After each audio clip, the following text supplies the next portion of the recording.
Moda transportasi kereta api di Jakarta sekarang terdiri dari MRT dan LRT serta KRL komuter lain. Sekilas, MRT dan LRT terlihat mirip karena bentuk kereta dan menggunakan rel sebagai lintasan dan keduanya digerakkan oleh aliran listrik. Tapi sebenarnya ketiga transportasi ini memiliki perbedaan signifikan yang bisa dilihat dari berbagai aspek. Berikut 4 perbedaan antara LRT, MRT, dan KRL komuter lain. Sistem aliran listrik. Perbedaan yang pertama adalah pada MRT dan KRL komuter lain menggunakan sistem listrik aliran atas atau LAA atau biasa disebut OCS, Overhead Catenary System. Untuk menggerakkan rangkaian kereta MRT maupun KRL komuter lain, maka dibutuhkan alat yang dapat mengalurkan listrik dari LAA ke atap rangkaian kereta. Alat ini biasa disebut pantograf. Sedangkan pada LRT Jabodebek, aliran listrik dari kabel ke rangkaian kereta menggunakan third rail atau rel ketiga. Rel ketiga ini dipasang pada sisi luar jalur rel dan menempel pada sisi samping girder atau balok penyangga.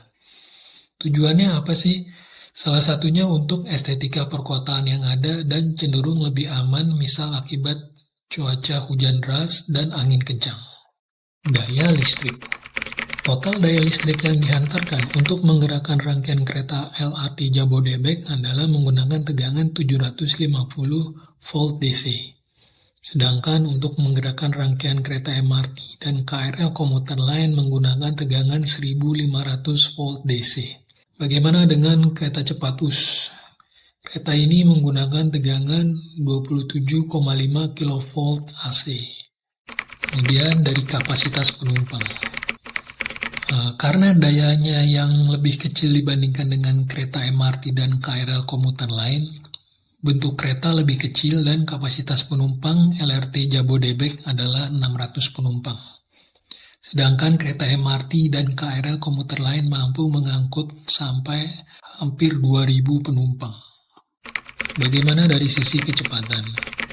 Kereta LRT Jabodebek dioperasikan dengan kecepatan rata-rata sekitar 50 km per jam dan dapat mencapai kecepatan maksimum hingga 90 km per jam. Kereta MRT buatan Jepang Nippon Sanyo dapat melaju hingga 80 km per jam di bawah tanah atau underground dan maksimal 100 km per jam di jalur layang atau elevated. Sedangkan kereta KRL komuter lain dapat melaju hingga 70-80 km per jam dan maksimal yang dapat dicapai 100 km per jam. Demikian perbedaan antara LRT, MRT, dan KRL komuter lain yang bisa dilihat.